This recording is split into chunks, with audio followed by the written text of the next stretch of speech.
The situation in Canada is worsening. Canada is facing it. In Canada, Thousands of truckers are protesting across the country, blocking up roads and disturbing the supply chains.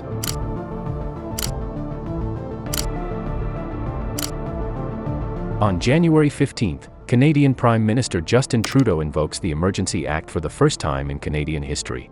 So, why are these protests happening? What is the global impact of these protests? And at last, in which we are most interested, what is the economic impact of these protests? Canada, known for merciless winters, Moraine Lake, maple syrup, polite people, and not so polite hockey players. Canada is a G7 member and the 9th biggest economy in the world by GDP. Canada is a commonwealth country based on the principle of peace, order, and good. On January 22nd, convoys of truck drivers departed from British Columbia, the westernmost province of Canada, en route to Ottawa, to protest a vaccine mandate imposed by Mr. Trudeau's government for truckers who travel to the United States and then re-enter Canada. Vaccine mandates are some restrictions imposed by almost every country to force or encourage citizens to receive vaccination as soon as possible. Many supporters have since joined the occupation to demonstrate against pandemic restrictions more broadly, while some groups have demanded that Mr. Trudeau step down as Prime Minister. Mr. Trudeau initially dismissed the protesters as a small fringe minority.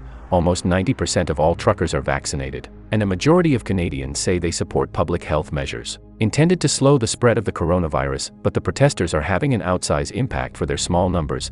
After first blocking traffic in Ottawa, the truck drivers later staged similar protests in other cities, including Toronto, Quebec City, and Calgary, as well as on the Ambassador Bridge to Detroit, a vital link for the automobile industry.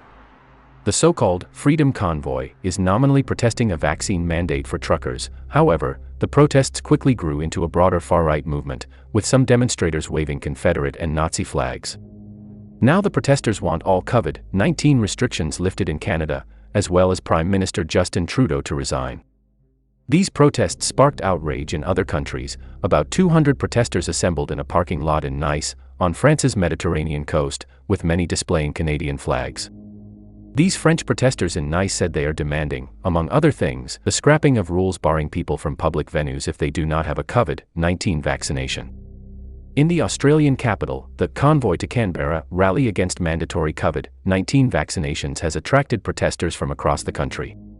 Over the past week, hundreds of cars and trucks have blocked roads and targeted businesses in the city. Meanwhile, in Wellington, New Zealand, more than 1,000 people driving cars and trucks from around the country converged on Parliament Tuesday to protest against COVID-19 mandates.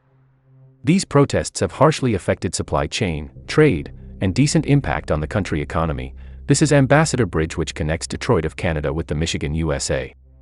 Blockades on the busiest border bridge between Canada and the US could have a serious impact on the economies of both countries, disrupting the automotive industry, agricultural exports, and causing multi-million-dollar losses. The bridge is responsible for 27% of all Canada's trade. Canada is currently the second largest goods trading partner of the US. In 2019, $612 billion in total goods of trade between both countries. The border crossing blockage is putting more stress on the US-Canada supply chain, costing $300 million a day in economic damage. Blockade at the Ambassador Bridge not only delayed billions worth of goods traveling between Canada and the United States, it also has businesses and experts worried about future of cross-border relations. About 40% of what crosses the bridge includes automotive parts and equipment, and machinery and electrical equipment. Ford Motor, General Motors, Honda, and Toyota have reduced production at several Michigan and Ontario plants, threatening paychecks and highlighting the fragility of global supply chains, and the deep interdependence of the US and Canadian economies, which exchange $140 million in vehicles and parts every day. No one knows how this is going to end. The protests are expected to swell in the coming days and could spread, including to the United States. Canada's Transport Minister has called the bridge blockades illegal. Marco Mendicino, Canada's Minister of Public Safety, that the Royal Canadian Mounted Police, the national force, was sending additional officers to the Canadian capital. Costs for increased daily policing in Canada's capital have hit $800,000 a day. The mayor of Windsor has threatened to remove the protesters. But those statements have seemed to have little impact.